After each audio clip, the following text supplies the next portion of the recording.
Welcome to the Realitone Podcast.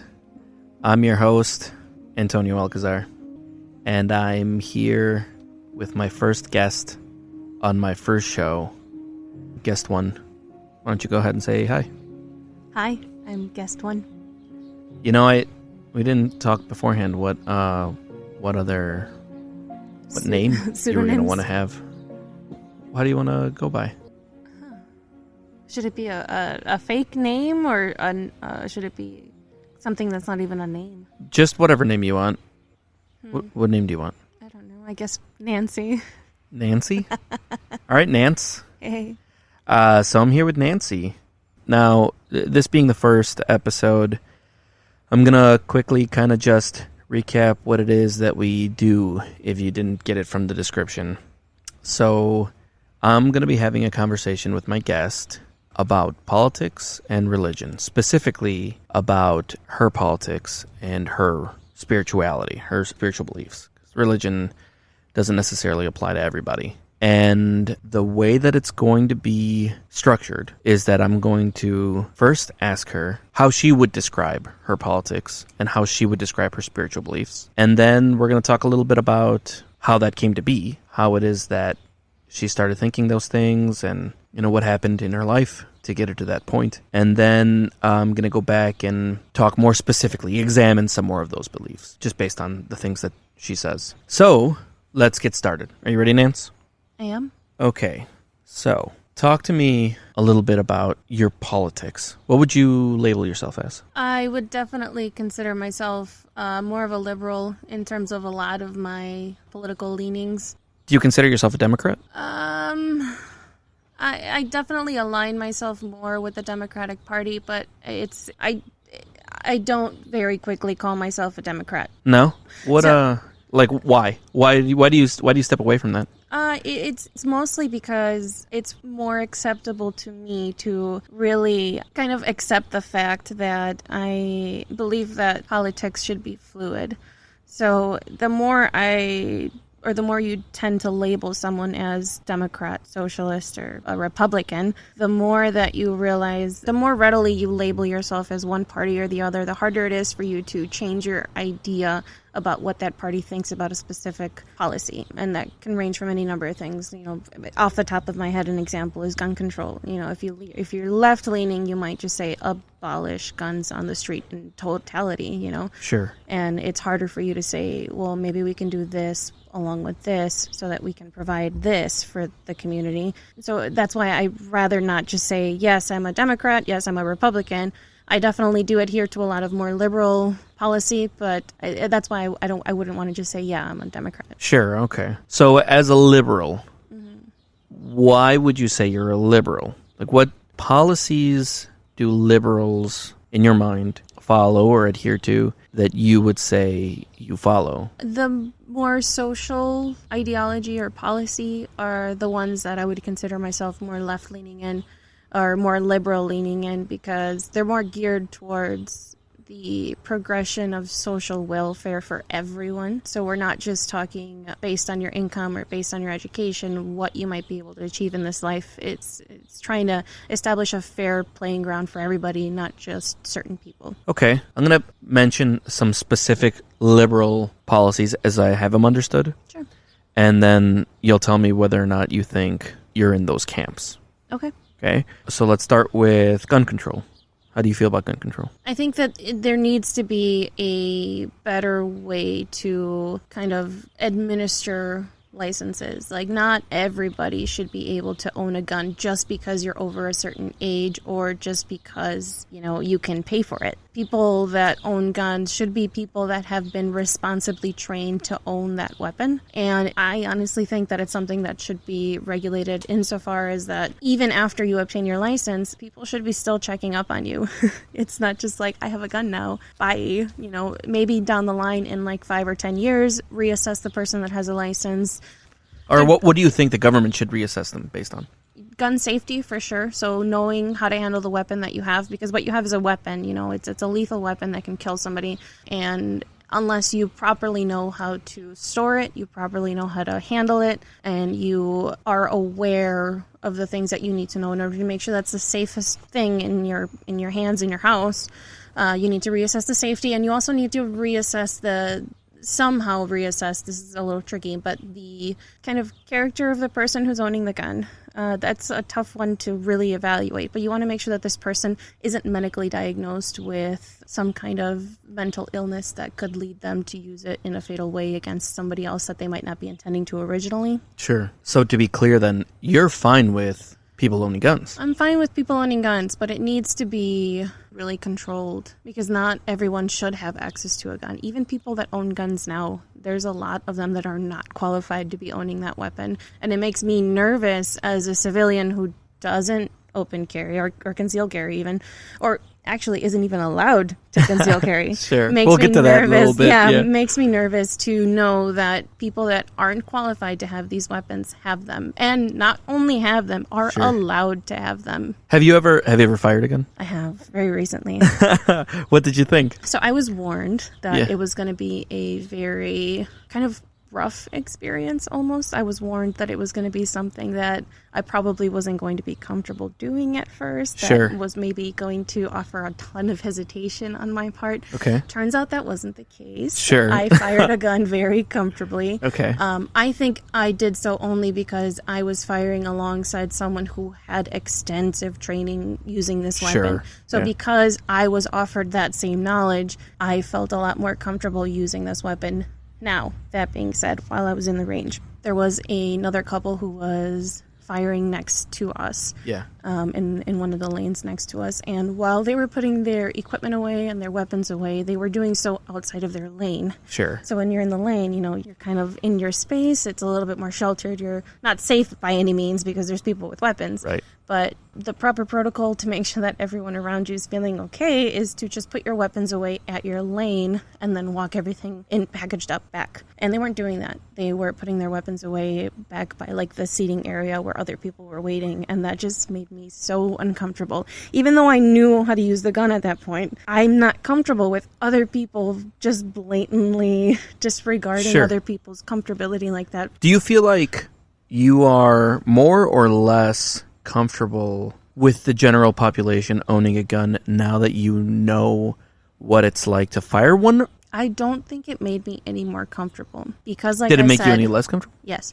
because like I said, the only reason I felt comfortable that I didn't have that initial hesitation that I was warned about was because I had someone with a military background explain these situations to me. Sure. I had full knowledge, and even then, I only know so much. So, like, even with the little bit of knowledge that I was offered that most people aren't offered, Yeah. right? And I saw people coming into the range with no knowledge of a gun. No one was training them, and they were just practicing. Sure, Like, yeah. cool, good way to know. Maybe he's doing some research outside, but who knows? Yeah, yeah. And so even with that knowledge that I had, I still felt uncomfortable owning a gun. Sure. Without, any further training. Yeah. So knowing that people out there are very capable and able to purchase and own a gun without having that training required. Yeah. It kind of blows your mind-boggling. mind, right? It blows my mind, and it's Yeah. terrifying. Like, I don't Sure. want to have a gun. And Sure. well, I mean, I don't want other people to own a gun that just don't know what the fuck they're doing. Yeah. Not to put words in your mouth, right? But to try to, like, make that a concise thought, you're saying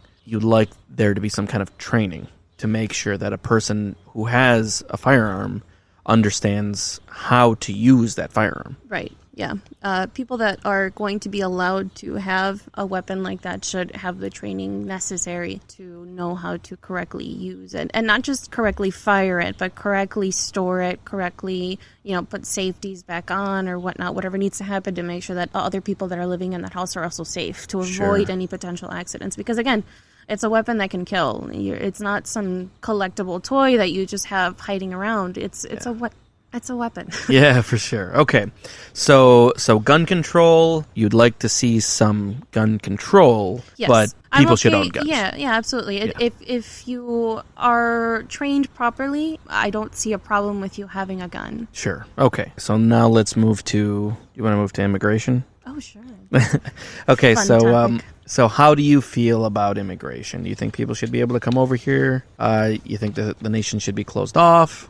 How do you feel about it? It's going to make me sound like a real hippie, but I'm not a big fan of borders. Yeah, no borders at all? Not at all. I understand the need for them. I understand a country might want to protect certain resources. A country might want to protect, I don't know, whatever. How do you feel about national sovereignty? What do you mean? Like a nation's ability to make its own laws. Like if there were no borders, where do the laws of a nation end and the laws of a new nation begin if there's no borders? So I think, sure, a nation can have its own sovereignty and make its own laws, but then it should also follow consequence. So if a nation is choosing to close its borders off, it should also face the repercussions of closing itself off to trade and closing itself off to other populations' potential positives that it would bring into its country. Make sense? So first of all, I apologize to you and to the listeners because I got ahead of myself. I want to jump into the examination part of it. And right now it's just seeing what you think. Sure. So let's scale it back a bit. Yeah, let's dial this back. The situation that we have right now in this country is that a lot of people come here illegally, and some people don't like that.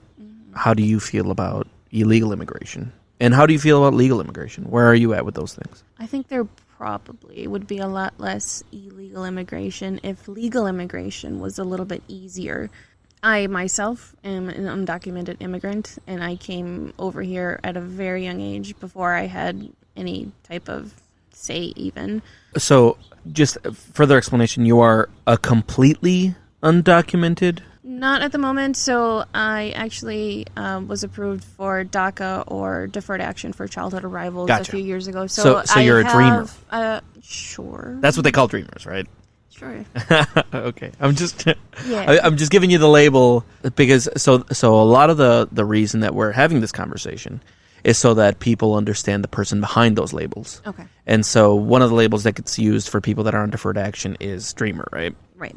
So you in this country are the dreamer. I am the dreamer. Yes. And so how do you feel about that situation?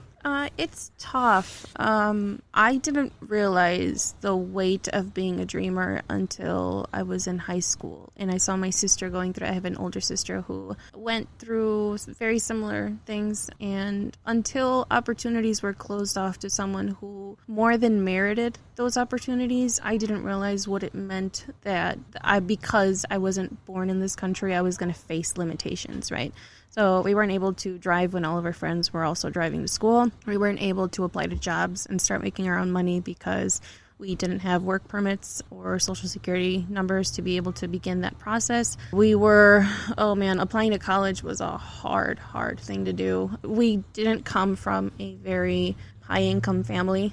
We struggled with money a lot of our lives, so access to scholarships was the only way we were going to be able to go to college and further our education, which was something that was important to us. And so realizing that those scholarships were not available to us, not because we didn't merit them, because we were more than qualified, but because we weren't born in this country, was really, really a hard pill to swallow. Sure. So the immigration system as it stands right now, how do you feel about it? There needs to be a lot of reform. It's unfair to keep kids that didn't have a choice, specifically speaking about myself now, a dreamer. It's unfair to keep kids who didn't have a choice to come into this country and only know this country as home, to limit them and not let them establish their lives, because there's really no real reason. You can call it illegal immigration if you want to, but I'm not going to go back to a country I don't know. Sure. I can't live the same life there that I've built here. And I've built this life. My family and I have built this life. Yeah. Are you aware of the ways that a person can become a citizen? I don't know how much that's changed, honestly, than the last couple of years. As of right now, I'm aware that you can marry into citizenship. You can join the military for citizenship. I'm pretty sure you can apply for citizenship, but you need a sponsor to make a certain amount of money to allow for that, because you can't technically work until you have your work permit. So you need a sponsor to help you with that. I don't know if maybe there's more ways. I don't know. Do you think that those are fine, the ways that are currently present in my mind? Like, I guess what I'm saying is, do you think that the immigration system as it stands is fine and it just needs to be upheld in the way that it is as it is, or should it be changed somehow? And if it should be changed, how would it change? Yeah. Actually, let's move to a different topic, because I'm going to explore that more at the end, examination. So how about abortion? How do you feel about abortion? Or more specifically, a woman's right to choose? It should absolutely be reserved and be made more accessible for a woman to choose if she wants to terminate her pregnancy or not. Sure. Yeah, without a doubt. Yeah, there's no changing that one. Yeah. Okay. And a white man can't change my mind. Okay. Let's see. How do you feel about welfare? So that's kind of a question that probably has multiple parts to it. Sure. I think that welfare is available to help with reparations that need to be made for those that are in economically strained positions. But then you also have to consider why certain groups or certain people are in those economically strained positions. Okay. So yes to welfare, but I think that the government, specifically the government, needs to be providing more for those that are underprivileged in terms of money and help to make reparations where they need to be made.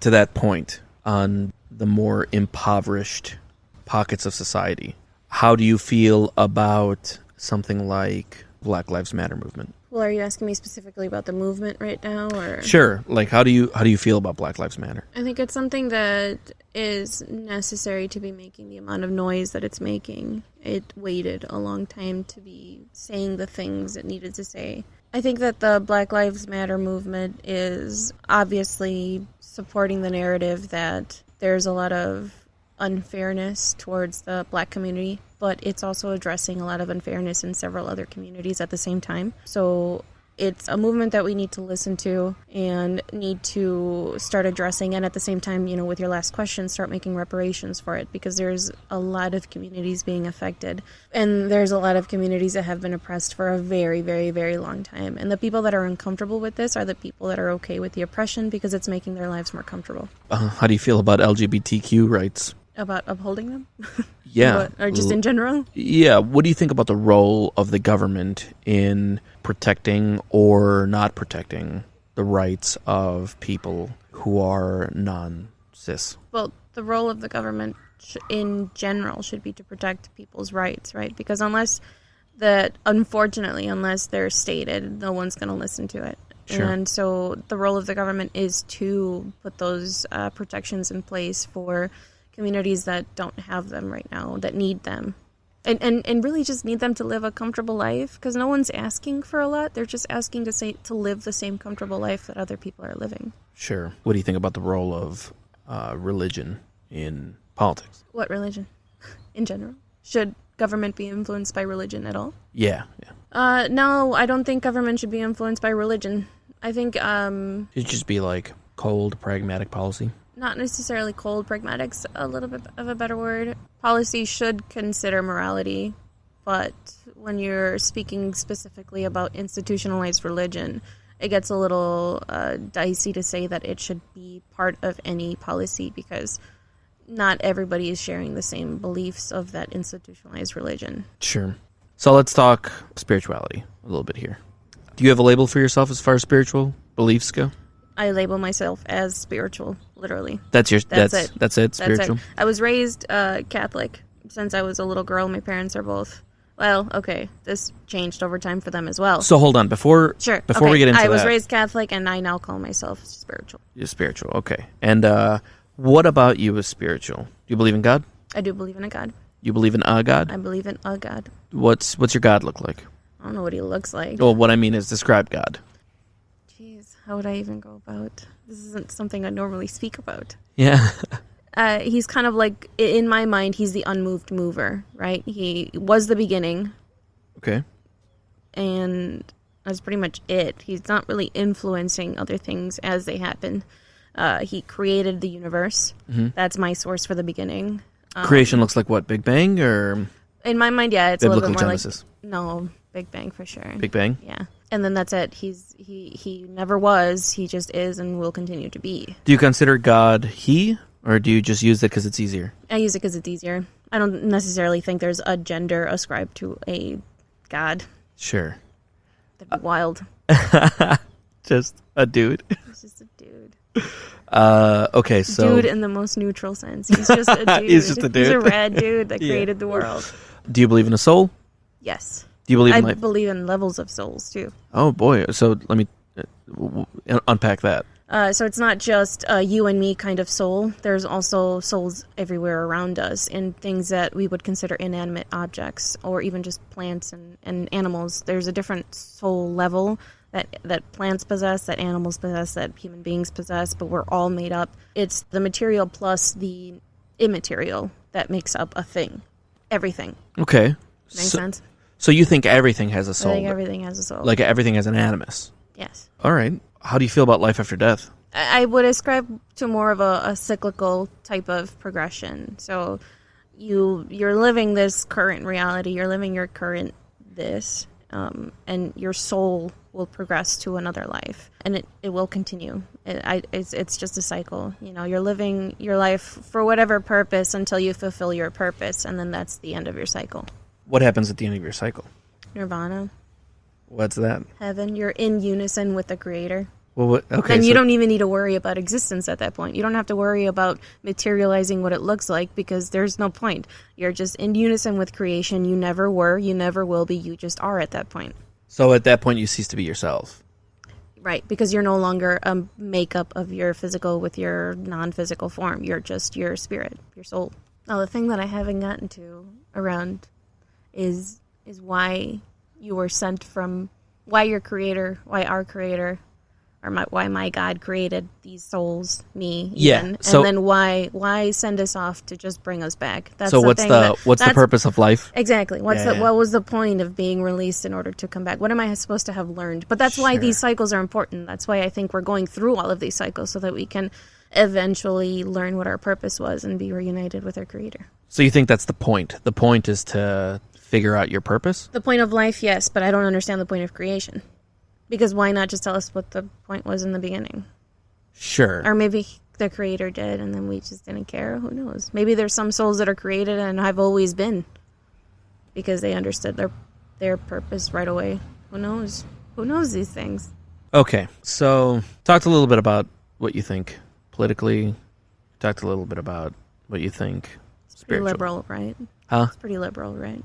Yeah. It sounds like you're, I don't know, what would you consider that? How do you feel about socialism? I guess I didn't ask you. How do you feel about capitalism versus socialism?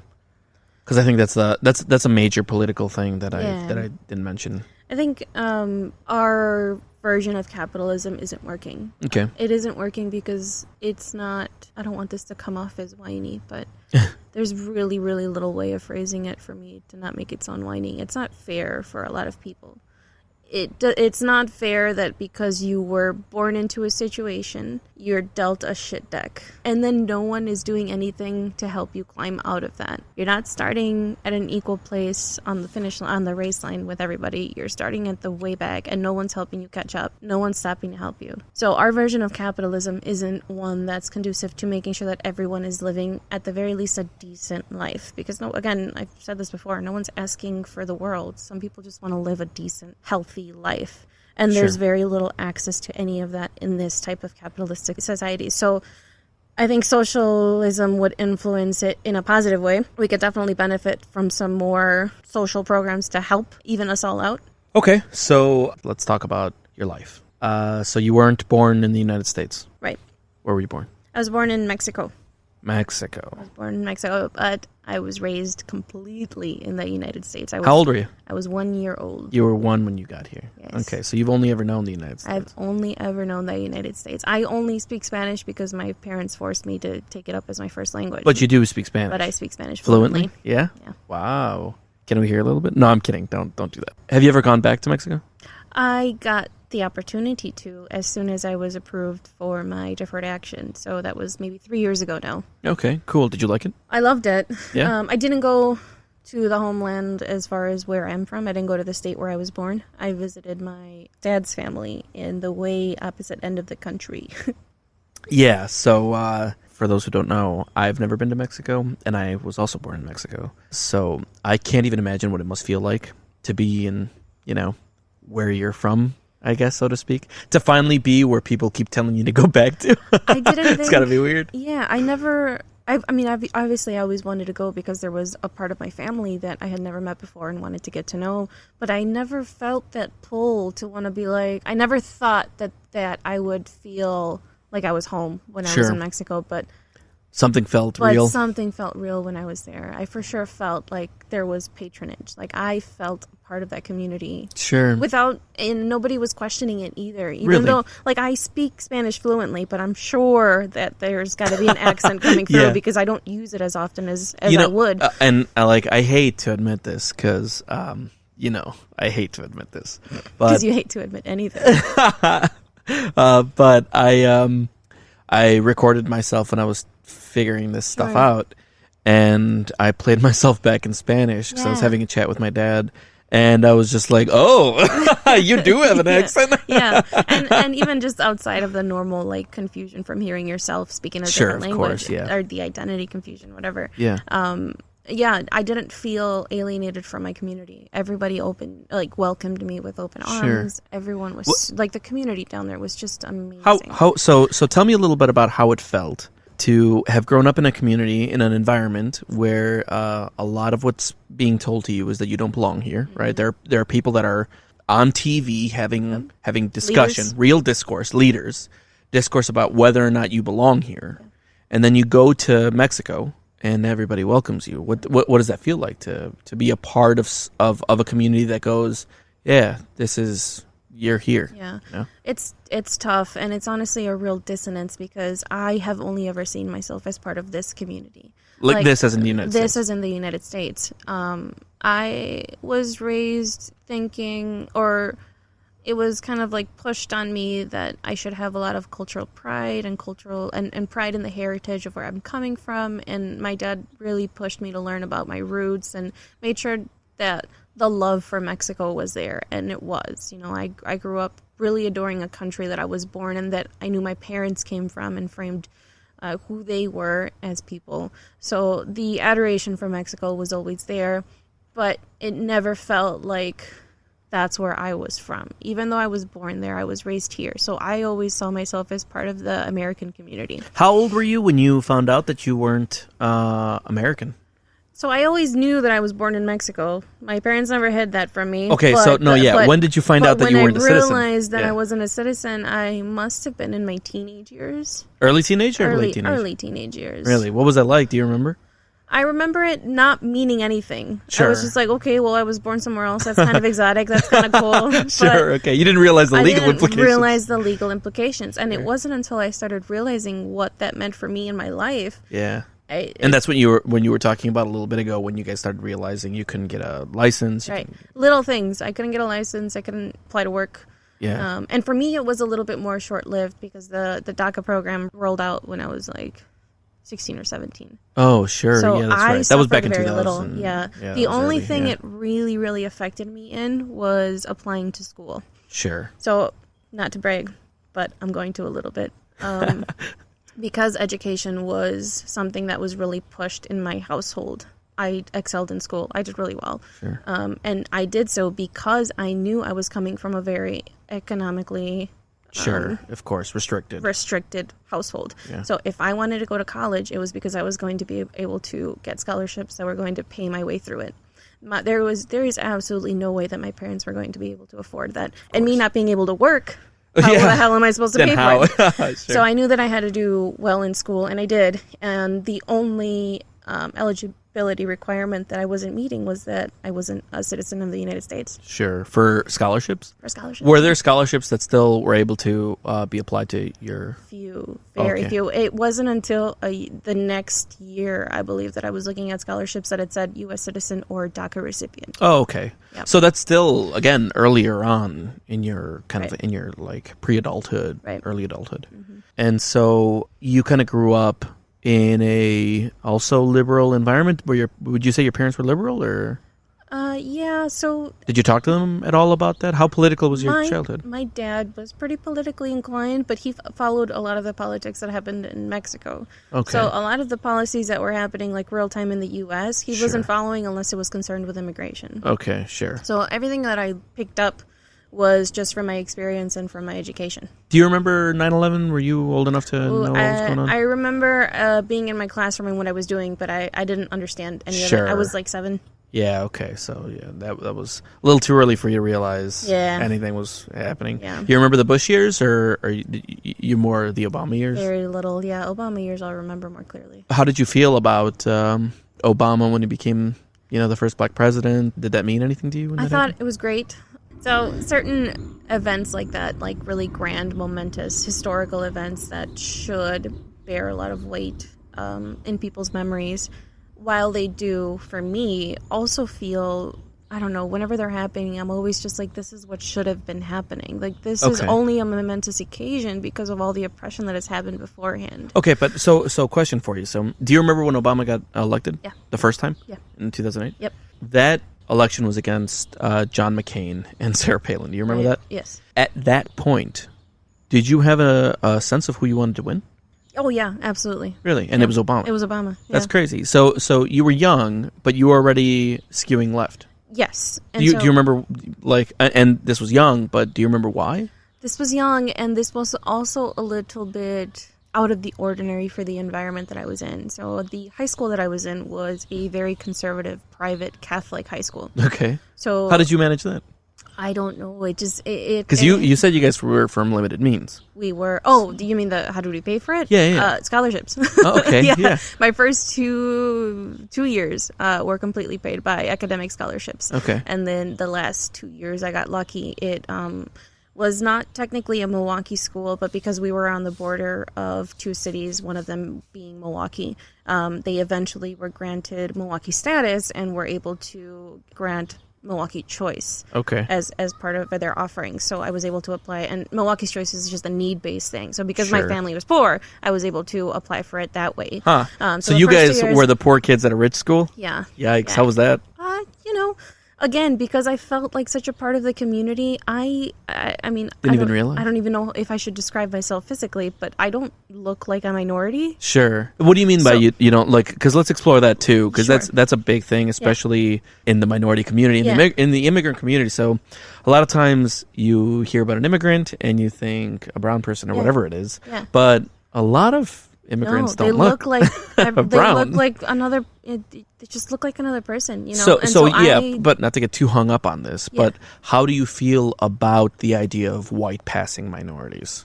I think it's a privilege that people should use to their advantage. Okay. I am white passing. I use Sure. it to my advantage.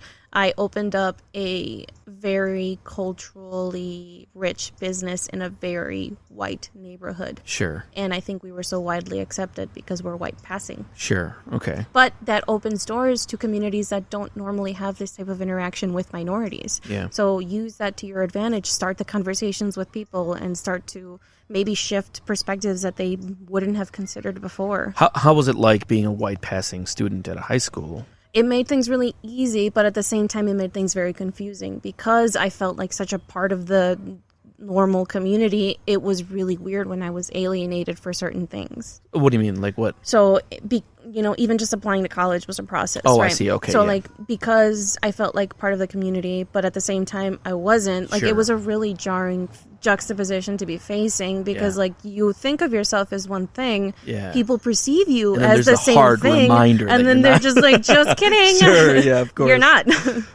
So talk to me then about how it is that a white passing young person who has been accepted and going to a conservative community school ends up wanting or skewing left early on in their development. So I think the lucky thing about my education was that the more I learned about certain things, the more I realized for sure I believed one thing.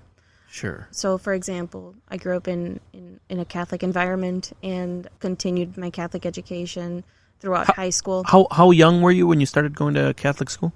All my life. The first non-Catholic institution I attended was college. Get out. Yeah. So wait, when you were like a little kid, grade school? Grade school, everything, Head Start, all Catholic. No way. Yeah. That's okay. So you had an entirely Catholic environment. And when did you kind of start realizing that maybe Catholicism wasn't what you believed in? The more I learned about it, actually. Really? Part of the curriculum at the high school that I went to was theology courses. So it was a lot of learning about Catholicism, specifically the history behind it. There was morality classes involved as well. And the more I realized that spirituality was separate from religion, the institutionalized version of religion, the more I realized that these structures placed around someone's spirituality was actually inhibiting them from being a complete person. Really? Yeah. What do you mean? Like, unpack that a little bit. So it means that the more, and this has to do again with what I was talking about in creating these like boxes for everybody as far as what you call yourself. Sure. The more you think that I'm a Catholic, I have to follow what Catholicism has instructed me to do so, the less you're able to, as a free agent, understand that if something is wrong, you might not want to follow that specific dogma or that specific... Was there something that came up in Catholicism that kind of pointed that to you? There was a lot. So a lot of my second year in high school was scripture courses, so literally just studying the Bible and what it meant and where it came from. The Bible didn't come from one source. It came from a ton of different people. And for a whole religion to be structured around something like this just didn't make sense to me, that you're just supposed to follow this. Was there anything specifically in Scripture? Do you remember that you were just like, that's probably wrong? Not that I can remember. I just remember there being a lot of instances where I'm just like, that doesn't sound right. That doesn't sound right. That doesn't sound like a morality that someone should be following. That doesn't sound like it's something that's conducive towards the greater good. It just sounds like it's something that's conducive towards making sure that someone's following what you want them to follow. Right. Yeah. So the more I learned about these things, and then going back to politics, I was in my AP government class, and that's where I was like really learning. And again, I had the benefit that my instructors wouldn't project their biases on their students. Were your instructors conservative? So that's kind of where I was headed, regardless of their personal policies. I'm speaking specifically of my AP Gov class now. Okay. Regardless of her personal policies, she didn't project that onto her students. But do you know if she was conservative or I'm or pretty liberal? sure she was somewhere in the middle. She seemed like more of a moderate now that I'm thinking back. But it's because it's funny. A lot of times what you hear is that in education institutions, mm-hmm. a lot of teachers skew liberal, and so that's why students kind of grow up liberal. But you had an entirely conservative upbringing from the moment you were in Head Start in daycare. It was conservative, and you grew up with conservative teachers all over the place. I'm sure you had some nuns. Did you have some nuns? Oh yeah, absolutely. and through high school. Sure, no way. Yeah. That's so. Did they wear nun clothes? Like the robe type? No. She wore normal people just regular clothes. She didn't have a uniform on. Sure. I never.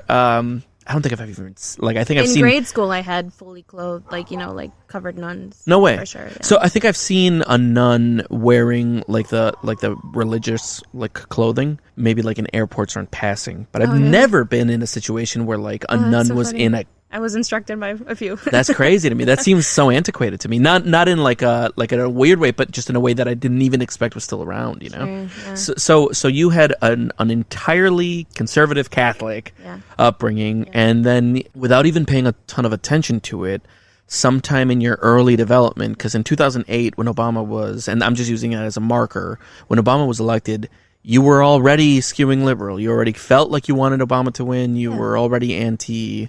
Do you remember why specifically you thought that Obama would make a better president? I mean, you must have been a young person, but do you remember thinking this would be a better president because John McCain is this or because he's that? Well, I mean, there was always in my mind the attraction towards something different, because I realized that my family was struggling and it wasn't getting any better. Sure. Both, economically, especially around and 2008. socially. Yeah, 2008 was a really rough year for the country. Yeah, and my family always struggled both economically and socially. So it in my mind, something different was always more attractive. So I think that was probably what the innate pull towards Obama winning, because if he was talking about change, I was hopeful that that's what was going to happen. Do you remember the immigration conversation before Obama? Do you remember the Bush year immigration stuff? Very little. That one was mostly, I remember it from my dad, because that wasn't anything we talked about in school yet. Sure. So anything that I caught was just from my dad and from anything, that I would close relatives would speak about. And it was always really limited also in resource and in knowledge, because it was just more like headline speak. Sure. You know, I heard this on the news, and this is what's going on here, and it's got to suck. And it was always negative, right? Yeah, None of these conversations were ever positive. Anything that I heard about immigration was that it sucked, the system was stupid, and that it was never our fault either. Even though my parents chose to come here. Do you think that that played into you skewing liberal? Was there talk in your house about maybe Obama doing something for immigrants, or that not play into it? I don't know if it played directly into me being a liberal. Because it sounds like at that point, the early ideas of liberalism were already, they were just already ingrained. They were already there. I don't know if I can pinpoint one specific, turning point where I said, okay, I'm not a conservative. Sure. Although, okay, now that I'm thinking about it, there is one time I was in, this was in my morality class, I believe. So this was maybe I think it was my junior year of high school. And I can't remember, we were talking about, I think the conversation or the discussion skewed towards how policy or how religion is reflected in policy and if it should be or not. And I remember at that point, because I was in a very conservative environment and because I was learning a lot about government at the time, I wanted to say that I was more of like a fiscal conservative because small business made sense to me. Keeping the money within your community like that made sense to me at the time. Okay. But the conversation in morality we were discussing was that you should also include, like Catholics specifically were more Democrats than the actual Democratic Party or something like that we were talking about. So like the idea of a social democrat and a fiscal conservative came up, right? That's where I'm kind of headed with this. And I remember thinking, oh, that makes a lot more sense because like in my head, I'm part of this group. I want to be included. Fiscal conservatism makes sense. And that's probably how my family and I can get ahead in this country and feel a little bit more economically stable. Sure. But then it's also okay to put social practices into place that would benefit people that are poor. Okay. And I say that specifically because at that time there wasn't talk about necessarily like uplifting everyone. It was just like people that are in need of help can get a little bit of help. Got it. But not to get them out of where they are. Yeah. It's just help them out because you can and because you're a little bit better. Yeah. And so that has dramatically changed. I just don't know when it changed. Yeah. Because I don't consider myself conservative almost anything anymore. Sure. Okay. Yeah. So like that same idea, right? Because you said you own a small business. Yes. So how do you feel about deregulation or regulation of enterprise? Do you think that minimum wage, for example, at $15, right, as a minimum, is that something, and not to put you on the spot, right? Because this is a really interesting conversation to have with people who employ people, right? Because you know what your revenue is, you know what how much profit you're making. As a person that skews liberal, how do you feel about having to pay people like a $15 minimum wage or having to provide medical insurance? Like as a business owner, you would think, I guess the story in the media a lot is that you kind of start skewing right the more money you have and especially if you have a business. Right. How do you feel like that's impacted? It for sure needs to be regulated because even me is someone who would be attracted to get the most money as possible to make sure that me and my family are living a comfortable life. So you're saying you might become corrupt. But just because like even someone who is consciously making an effort in her business to make sure that it isn't happening. Sure. Think of the thousands of people that aren't making that conscious effort. Sure. Like it is a continuous point that you have to remind yourself of, not to get greedy, because that's how people are naturally. You are a little bit greedy, and it's okay to recognize that. It took a little bit of time in me to realize that that's what was happening. And luckily I have a business partner who shares the same values, so she constantly reminds me like, hey, this is supposed to be for the community. Sure. Like, yes, we're helping ourselves and we're creating a business, but it's not just ours. It's so you're for saying other that people. that So we definitely reflect those values in our business. Yeah. I am for paying people a very reasonable minimum wage. Sure. I'm for making sure that a lot of that money is, invested back into our communities. Sure. I'm for all of that. Like you'd be okay with higher taxes if it meant. I'm okay with higher taxes, Sure. but I also think that the government needs to play a part in helping the smaller businesses that don't have the financial resources of bigger companies. Sure. We're a tiny business. It's hard for us to be able to pay our employees right now, especially, Yeah, because course. we're not at full service. Yeah. We're only For those of open you listening to in the future, by the way, this is being recorded in August of 2020. Deep, not for the world, but for the United States, deep in our pandemic. Yeah, so that's made business incredibly tough. And so it is hard to allocate all of our profit right now is going into payroll. Sure. All of it. Yeah. Okay, so we talked a little bit about what you think, talked a little bit about how you got here. So let me pick your brain a little bit about the specifics. I'm going to ask you some questions based on the things that you said. Just going to add some specificity to the things that you think, right? So the idea of no borders. What benefit do you think that there is by not having any borders? I understand as an immigrant myself, I get that, and I honestly, ideally, right, no borders. Like, we're all people on a planet, and you mentioned this too. So hippie, as hippie as that it? sounds, yeah. But I get it, I think that we're all one people, one world. But what benefit do you think that there is to not having any borders? I think the ultimate benefit is the sharing of ideas and experiences. Because look at how much influence other cultures have just in America, because we're so uniquely diverse. We've got a little bit of everything, and those... I'd say that's fair. Yeah. I'd say, most countries have immigration, sure.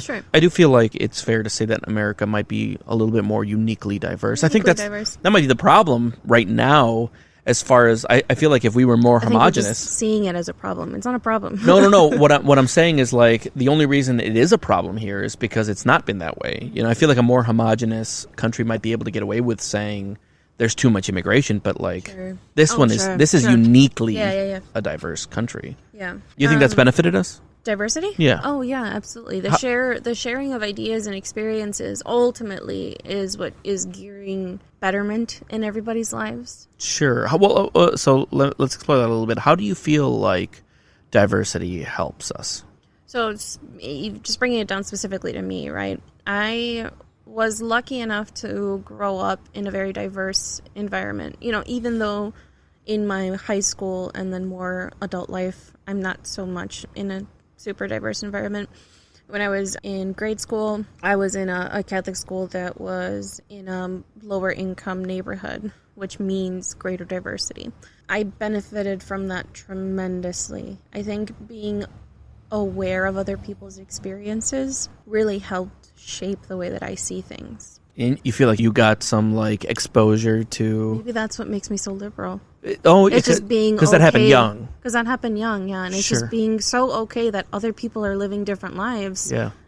Why do I have to interject with any of that? It's just a matter of letting people live their own lives, I guess. But do you feel like it's just the exposure to other groups of people that made you just more empathetic, or do you think that the actual exposure to other cultures enriched you somehow? And if it enriched you, how do you think it's enriched you? I think earlier in life it had to do more with the first part of your statement. The exposure to different cultures and coming from a different culture really helped to solidify the fact that we should be empathetic towards other people. And then later on in life, once I was a little bit more of a thinking, rationalizing human being, it definitely helped to enrich my life, because even in spirituality, I look to other religions and other cultures to find truths that I found to be more in line with the things that I was thinking. So when I was studying religion in school, this was later on in high school and in the beginning of my college years, I looked a lot towards Buddhism and Hinduism and Eastern philosophies to help me solidify what my philosophies and what my view of life was going to be like. Do you feel like Buddhism and Hinduism have influenced the way that you think? Yeah. I guess you did talk a little bit about soul cycles. You did specifically say nirvana and non-specifically you kind of said reincarnation a little bit. Yeah. Yeah, they definitely influenced me. A lot of Eastern philosophy, and not just Far Eastern philosophy, but even just philosophers that were coming from places like Europe. All of that has held a lot of value in my life and helped shape my current framework. Sure, and you think that somehow the idea that if we didn't have borders, there would just be huge amounts of diversity, literally to the extreme. It would, yeah, I think it would just add value and it would enrich people's lives in a positive way, because that's all diversity has done. At the very least, in my point of view, I haven't had a negative experience. Yeah, I was about to say, has diversity ever been negative to you? I've never had a negative experience. And I can't, I'm trying to think of an example where maybe it would be a bad thing, but I can't.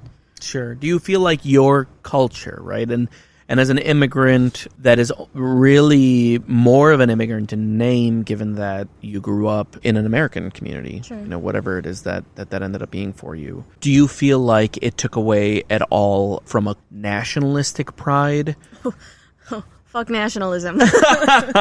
Okay, so yeah, but that's what I'm saying. Like there are some people who think that one of the big problems with diversity and immigration is that the pride in where you come from, your nationalistic pride, your ethnic pride, that is diluted, that who you are, insofar as where you've come from, your roots, disappear the more. I wish people could see the face that I was making. I wish people could see the face too. No, I don't think that that's what happens at all.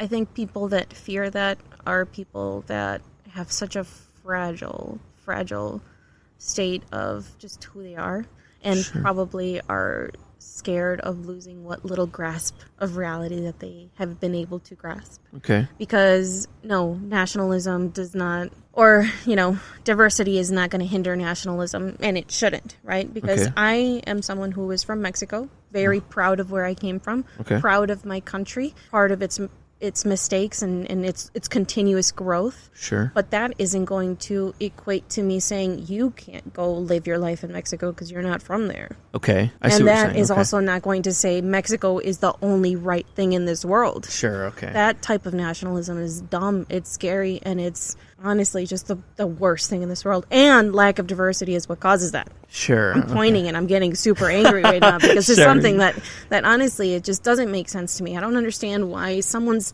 and this might be something that's a little polarized, but why someone's love of where they're coming from is going to enable them to act like such a jerk. Yeah, sure, okay. That doesn't make any sense. Right. Okay, so let me talk to you a little bit about the ways that people can become citizens, right? Sure, yeah. Ideally, what do you think, because I know we talked about there not being borders, right? But let's assume that the United States is going to keep its borders and stay the United States.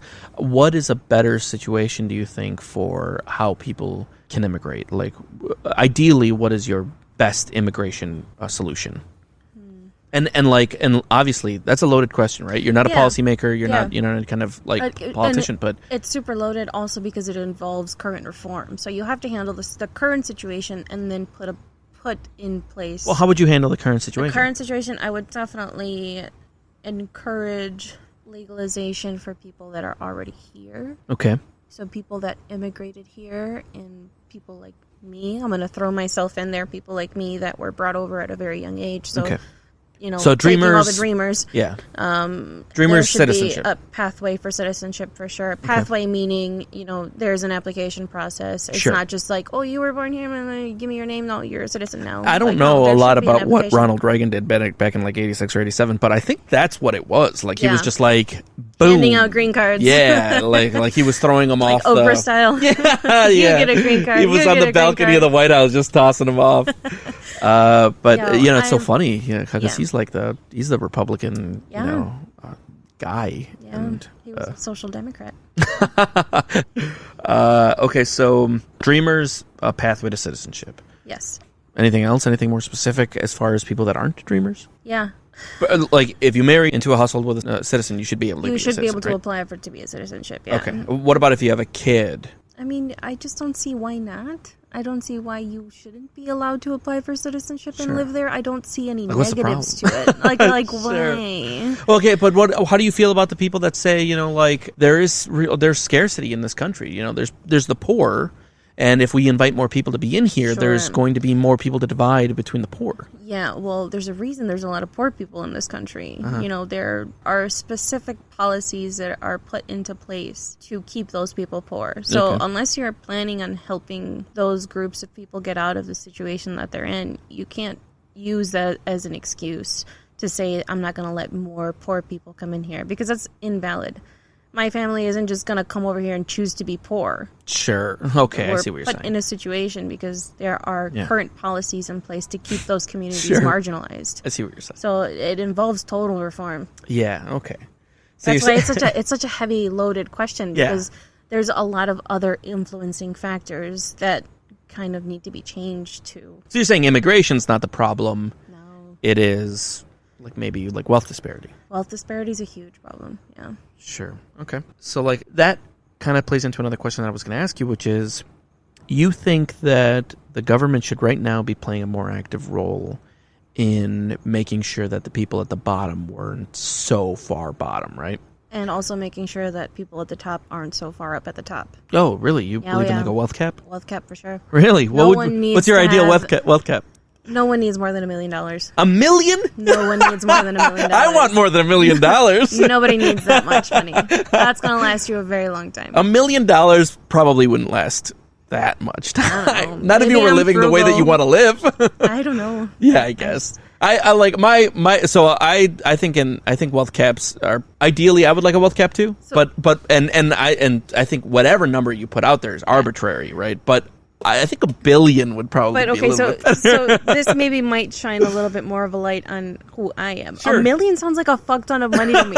Yeah, I can barely conceptualize, and I've seen videos of people trying to make $1 million and $1 billion and $1 trillion more conceptualized. Yes, because again, that's not something that I can even imagine. Of course. Well, I mean, they say our brains. To me, you hear that a lot. That our brain isn't even. $1 billion sounds like an arbitrary dollar amount to me. So yeah. So $1 million, hard million. Hard million. You're crazy. A hard million. No, I just don't understand what that much money. Sure. I come from a poor family. No, I hear it. I mean, me too. But I just feel like I'd spend $1 million. I don't know if I could spend $1 billion, but I think $1 million. Yeah. But a wealth cap for sure, because then that money can definitely be used elsewhere and not just. But then that's really walking away from fiscal conservatives, because a fiscal conservative thinks, or maybe not fiscal conservative, but a person who swings right, generally speaking, thinks that you should be able to make as much fucking money as you want.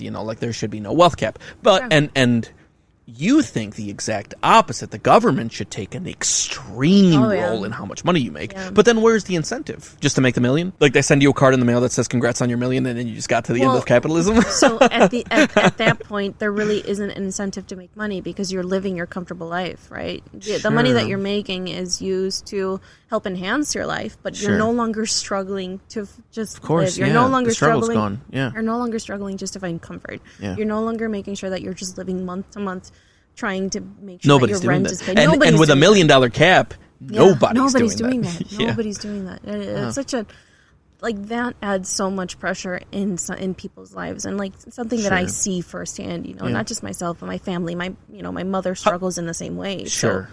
So that's obviously something that I want to see change. How do you feel about incentive, though?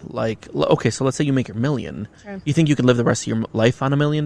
You'd have to live pretty frugally. We wouldn't be able to enjoy real lavish technological advances and things like that. A Lamborghini costs $120,000. That's a tenth of your money, a little bit more.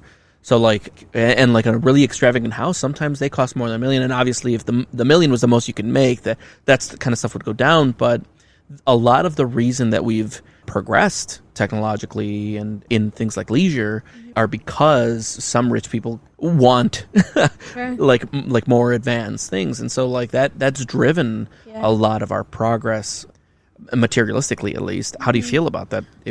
I don't think it would hinder it. I think it would actually help, because there's a lot of other people that you're forgetting about that don't get the same opportunity as those people that might now have the same opportunity to explore those technological advances and might be able to contribute in society, because they're no longer worried about making the next rent check. They're now worried about what they contribute to society. Sure, yeah, and ways of having fun and all that. Exactly. Yeah. Okay, so right now, though, in this current world that we live in right now, how do you feel about the idea that the reason that some people don't have, because you came from a economically restricted background, right? Mm-hmm. You wouldn't consider yourself impoverished, would you? There were definitely times that I saw real struggle, meaning there was a huge struggle to put food on the table for a family of 5 at the time. Okay, so you come from a background where there were impoverished moments at least. But now you're a small business owner. You're doing all right for yourself. You've got a car. You put yourself through school a couple of times. You did all that, right? And you came from a difficult economic background. How do you feel about people who say, and a lot of times you hear this more on the right, how do you feel about people who say, it is up to you? Like the country affords you plenty of opportunities to make something of yourself, no matter what background you come from, right? And you kind of are the example of that. You come from an impoverished background, immigrant parents, immigrant yourself, no ability to even get a job. And now you're doing fine. Or at the very least, you're not anywhere near there anymore. Mm-hmm. And that was all work you did, right? Mm-hmm. So how do you feel about other people saying they don't have those opportunities or that it's more difficult for them? I don't think it's my place to discredit what other people are going through as far as their struggles, because, again, there are plenty of privileges that I was able to take advantage of to get to where I am today. And there are plenty of other people that just can't, that they're not offered the same privilege, they're not offered the same, or even if presented with the same opportunity, can't just do the same thing because of other struggles that they might be facing. Specifically, for example, race is a really big issue. And so to say... That's right. You said, do you think you're white passing? It definitely helped. Yeah? Yeah, it definitely helped. It made a lot of situations easier. I still experienced racism. Yeah. But nowhere near to the point that it caused a trauma inside of me. Sure. Yeah. Because I still was able to just rationalize it differently in my head because of how fluid I saw myself in certain groups. So I always had someone to reach out to. I always had a group that I could rely on. Yeah. And that's not the case for everybody else. So do you think that other people, even though you came from a difficult situation, do you think that other people's difficult situations are different? Or do you think that there is a way to navigate them all? No. There's definitely social constructs that are making people's lives difficult.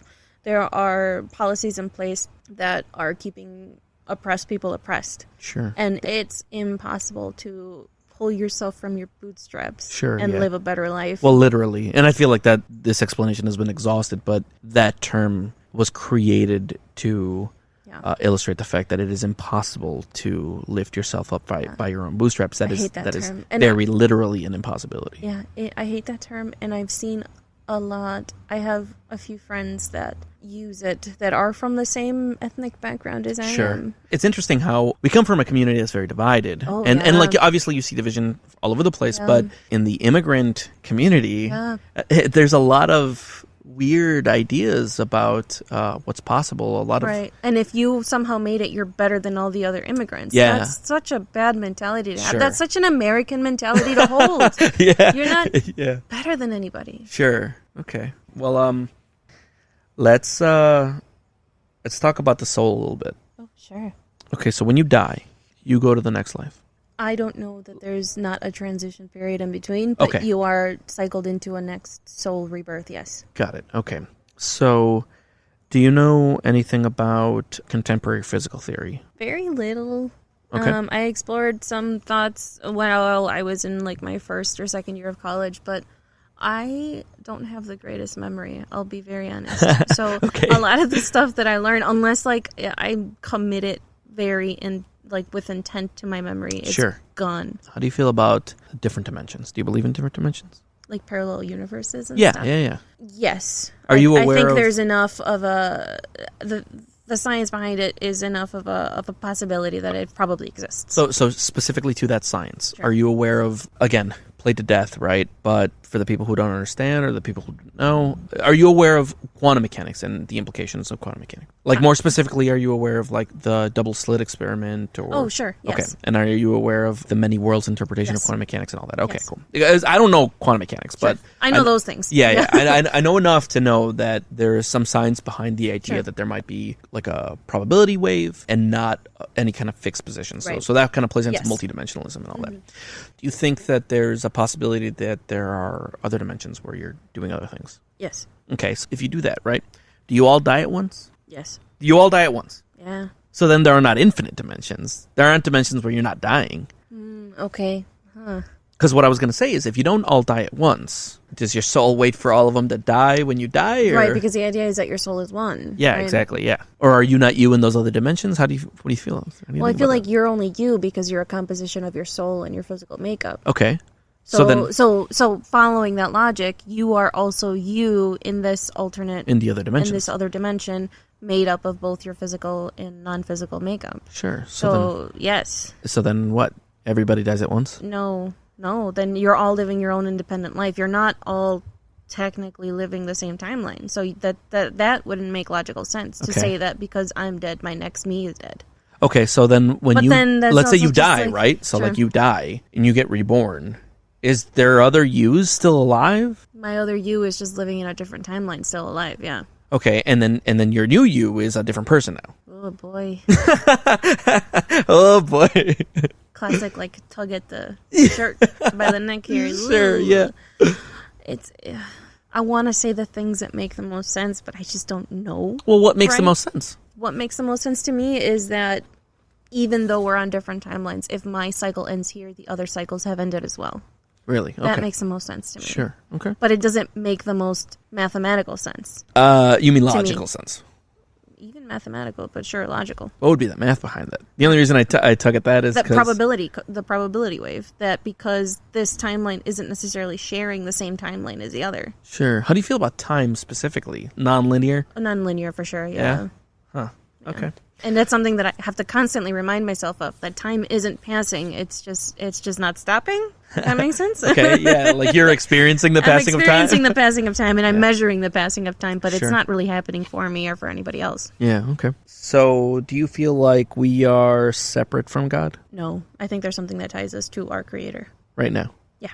We're all part of the Creator. We're all part of the... And not just me who believes in a God, even if you're just out there living your first cycle, sure, you're still connected to your Creator. Okay. So this idea, right, that you're a part of the Creator and you're living a bunch of different lives all at once, and when you die, you're living a different life, but there are still some parts of you that are living that first life, right? There are some yous walking around as you are now in different dimensions, and there are some new life yous walking around as a different person, but you're still tied. And you're also tied to the Creator. Now, with that in mind, let's talk about the point of it all. What would be the reason for it, if there is one, as far as you see it? The conscious me wants to believe that there's a purpose for my existence. Okay. Because it's going to justify me being here. As much as attractive as the idea of that I'm just here for the sake of being here and there is no external influence that has led me to be here, as attractive as that is to believe, because it's a lot more non-consequential. I think that every soul that is living has a purpose for being here. And discovering that purpose is the reason for it. But again, this kind of goes back to our initial conversation with this, is that why, you know? And also, let's say that every soul has a purpose. Like, let's grant that. Mm-hmm. Is your purpose the same in all of your dimensions? Because if everybody's living a different life, are they all just failing at their purpose, or I don't think or do they all have cycle different? is a failure. Even if you didn't achieve your purpose in a cycle, you're gaining knowledge towards that purpose. So your cycle doesn't stop until you've achieved whatever knowledge you need to achieve, because your purpose could just be knowledge. So, well, do you believe in free will? No. Okay. No, I don't. So then it would have to just be knowledge, just the experience of it. Yeah, just the experience of it. It would have to be knowledge. Okay. Well, let's pivot to something different. Oh, okay. How do you feel about the expectation that life should be fair? You brought that up a little bit ago when we were talking about the role of the government in helping impoverished or communities or peoples that haven't had like a fair experience compared to others. How do you feel about the expectation that life should be fair? Like, why is it anybody's job to make things fair? I think that we should at least live with the idea that we're not oppressing other people. And out of that naturally comes a more balanced, fair opportunity for people, because shit's going to happen to people regardless of how much of a utopia you create around it, because there are no actions without consequences. If something happens, there's going to be a reaction to it. So at the very least, it's not about us trying to make a fair life, or we're just trying to not make an unfair life for people, right? So we're providing, at the very least, a baseline. That's our role here in society, or as a society, because you could just, again, live independently in the mountains and not care about any of this. But that's what I'm saying. Like why should there be a role to eliminate oppression, for instance? Mm-hmm. Like, what is your pull towards the idea that oppression should be eliminated? Why not just say, whatever? If you got taken advantage of, that's, too bad for you. Because I don't think the majority of people are in that camp. So I guess specifically speaking about government, I want to try to include the most people in, like, a good life situation. Why is that? Why do you want so many people to have a good life? Because it's more, it provides a better life for everybody else. Honestly, that's the only reason. Not oppressing people guarantees a better life for people. Yeah, but that's a very utilitarian thing for a person who believes in God to say. And I'm not saying that there's anything wrong about that. I'm just saying, I'm surprised to hear you not say something like, because like it's like a higher truth to be empathetic or whatever it is. That your rationale is more utilitarian. It just makes more sense for everybody. It just makes more sense for everybody. That's a surprise to me. Yeah. Okay. I just feel like allowing for that, everything else kind of falls naturally. But because it's something that we very obviously, because of history, what we've seen in history, we very obviously have to enforce almost. We have to provide structure for that type of society. We need to make sure that it's something that's upheld. I think all of that will just kind of, all of the other good stuff just kind of follows it. Sure. Naturally. So you think there's no reason why we wouldn't be able to make everything more fair for everybody, and if we did, everything would just be better for everybody with no real negative downside to that. Yeah, I mean, it's hard to say with no real negative downside, because again, we're all just kind of, I don't want to say free agents, because we're not all free agents in this world, but there are still obvious consequences to things that we choose to do. There might be some negative in the world still. Again, we're not providing this like amazing utopia. Sure. We're just helping people not live shit lives. Got it. I think I only got one more for you here. Oh, okay, this one's going to be a little rough. Okay. So you liked Mexico a lot, right? Sure. And you were welcomed in Mexico. Yes. When you went down there and you visited your family, it wasn't a bad time. No. So if it was such a nice time and it was so inviting, why not just move back to Mexico, Like, if the country here is telling you, you don't belong here, and you go to Mexico and everyone's just like, hey, yeah, this is, we love you here. Sure. And you enjoyed yourself down there, why not go? It doesn't feel like home. It doesn't feel like like you said, established my life here in spite of a lot of things. Sure. And people that know me and that I've spoken to have heard me say I am ready to bounce if this election goes south. Yeah, like, sure. I'm ready to. But even then, like, I am hesitant to go back to a country where I don't know the culture as well, because like I know a lot about it from a secondhand point of view, from my family, from my parents, and from maybe some media that I've consumed, but I haven't lived there.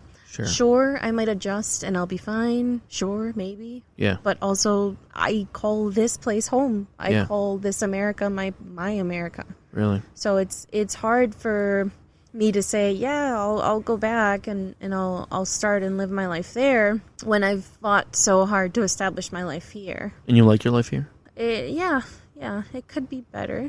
Sure. But I am happy with my life here. Yeah.